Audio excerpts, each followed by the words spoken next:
Hey, what's up, guys? Tony here, and welcome to Week 13 of the NFL season and Week 13 of Scott McLean's Be an NFL Superstar. And so, as with the real-life Chargers, we are playing in Jacksonville, Florida, home of the Jacksonville Jaguars, of course. And here's something I learned today. I don't know if you guys know this or not, but I learned it today. I learned it. I sound like a redneck right now. I learned it. Maybe it's because we're playing in Florida. No offense to anyone who's in Florida. I didn't really mean like to make everyone assume that whatever. But I guess the Jaguars, there was three proposed names. One of them, of course, is the Jaguars. The other one was the Sharks, I believe, and the last one I think was the Rays. Could you imagine the Jacksonville Rays? That would be kind of weird. But yeah, they talked about that in the pre-game report for the Chargers game today. I'm all over it, aren't I? I'm just like hitting it on all cylinders to begin this commentary.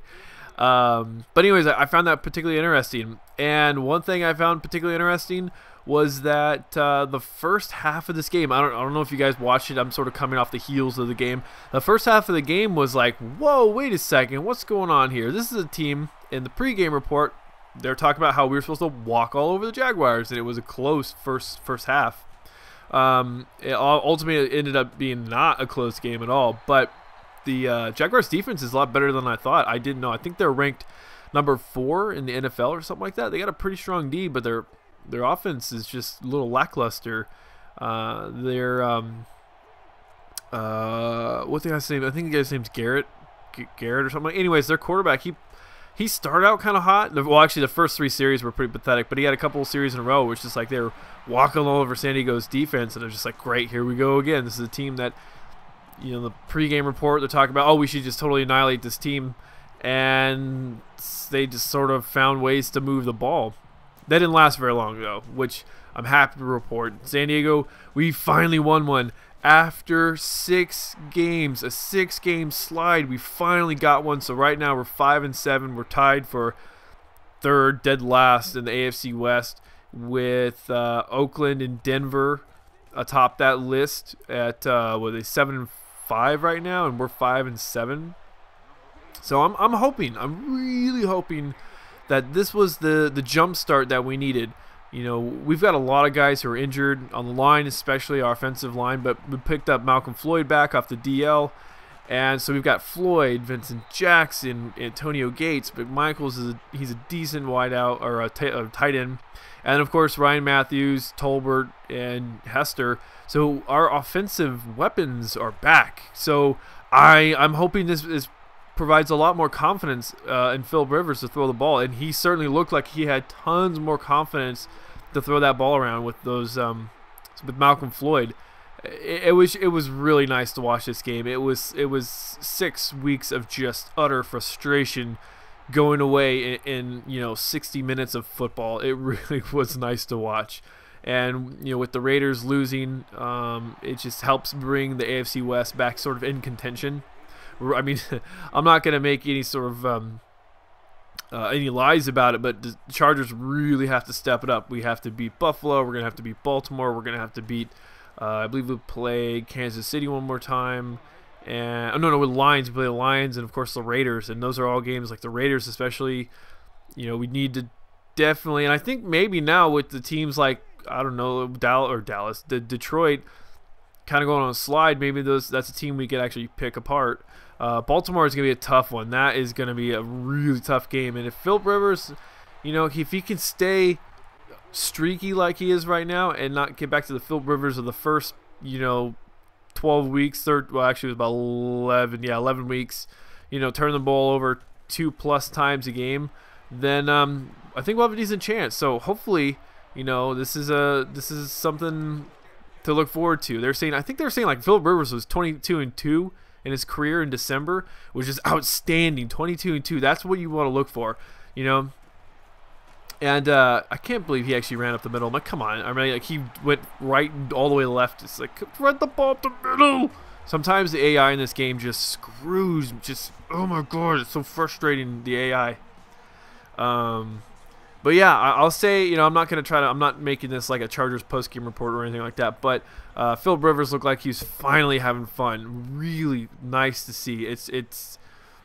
any football fan watching they know that what's going on, and they know that their team goes through these slides and there's these low points, especially if you're like a Browns fan or something, like my dad is. It's tough to watch teams that just stink it up season after season. I don't know how they can do that, because I would have a hard time. I mean, here's what I put this out on Twitter today, and I really mean it. The people who come out for 6-game winning streaks, I'm not going to call them true fans. It's the true fans that come out after you've lost 6 in a row. People are calling for the head coach to be fired, and they still come out. They put on the uni, they put on the jersey, put any sort of hat, whatever. You support your team even when they're down and out. Those are the true fans. And so it was nice to hang out with some, I'll call them true fans, not necessarily fair weather, because we have a lot of fair weather San Diego fans out here, which is, I don't want to say it's to each their own, basically, but it's nice to see people who will stick around, watch a team when they're down. That right there is pretty much why we need to keep, football here in San Diego, because, they talked about the Jaguars potentially moving, especially with the team being sold. I guess, there's this guy, Khan is his last name. He's a Pakistani guy, self-made man. He's buying the team, and I guess he's gonna stay in Jacksonville. But the whole rumor mill is that the Jaguars could move somewhere else. And of course, with that new stadium being built in Los Angeles, that's one of those things. It's just like, oh, hey, they could become the Los Angeles Jaguars, or Los Angeles whatever. They could change the name. And of course there was talks of the Chargers moving back to LA, which would just I don't know if I could watch them if they were the Los Angeles Chargers. It'd just be weird. It would just, yeah, I don't know. But anyways, I'm gonna stay off the sports topic right now, because there's actually something I've been wanting to talk about, and I never really found an outlet for it until now. Obviously, with this being a sports video, it seems really appropriate. But I got into a conversation with Mediocre Madam Snarky, and if you don't know her, she was a Yoush partner, and she's now a partner with Machinima, and her channel is based upon shooters, third person, first person. So I actually met her at COD XP, and while we were both sort of bucking for partnerships with Yoush, and so we've remained, I don't know, somewhat close, every now and again send each other text messages and sometimes talk on Twitter.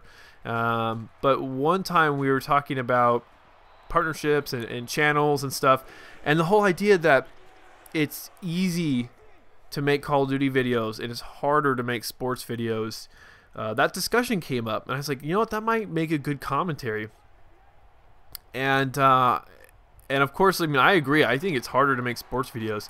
I mean, when you look at the workflow of any video, basically you capture the gameplay, you render it, you do what you've got to do, and then eventually you commentate over it. So the actual workflow itself, from say a Call of Duty video to like a sports video, is not really that tough. There's very little editing that needs to go into these things, as long as you keep like the gameplay within a certain amount of time. Like this one is going to be, I don't know, like 15 minutes or something like that.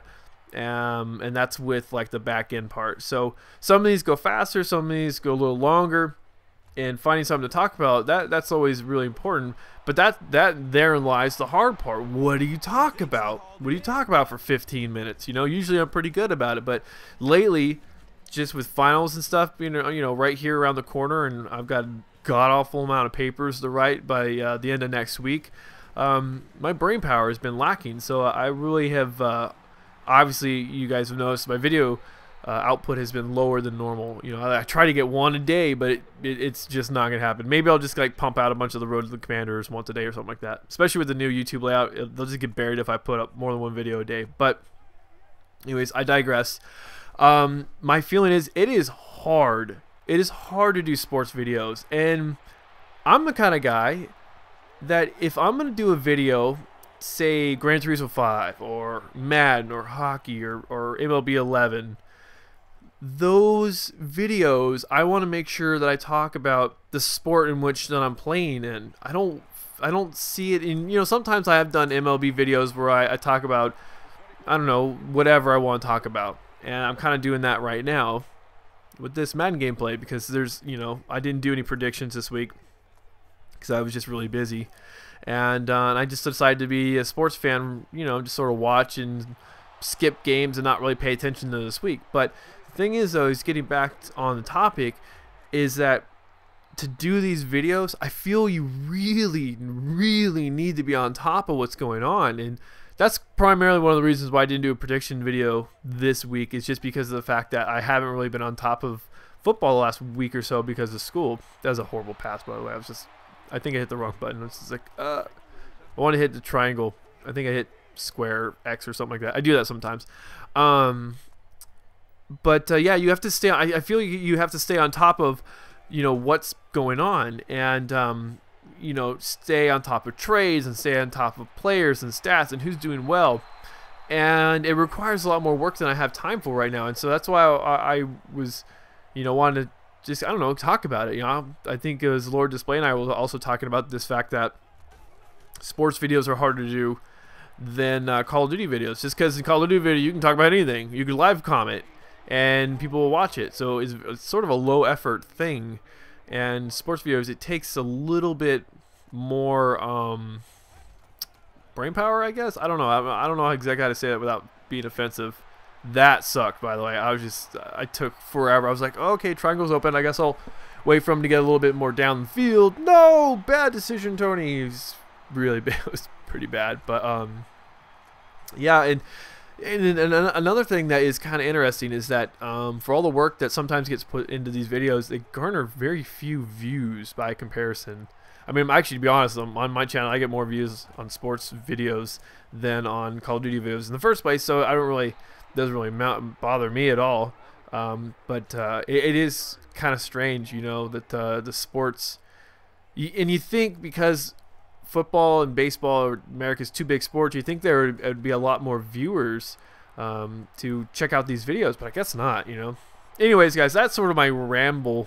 I don't want to even, well, I'm not going to call it a rant, but it's just sort of a ramble about making sports videos and how I feel it's a little tougher, you know. And I think it requires, I don't want to say more skills. I don't like to.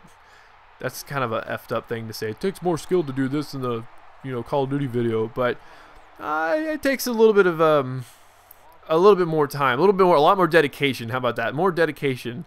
Just because of the fact, like, so you got to follow what's going on.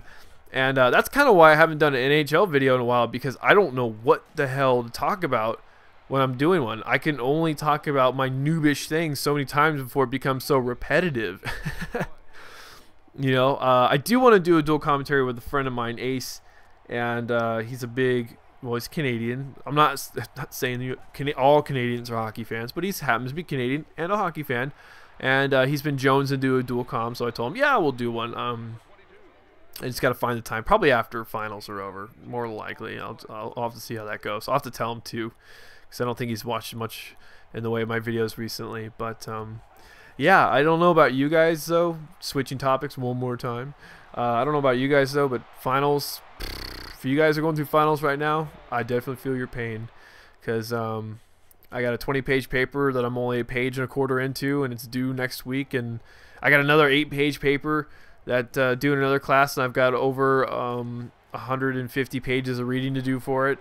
So it's going to be a trying week, and then I've got a final in-class final next Wednesday. So I only have one in-class final. So the rest are papers that are due like Wednesday, and then I think Friday, Wednesday and Friday.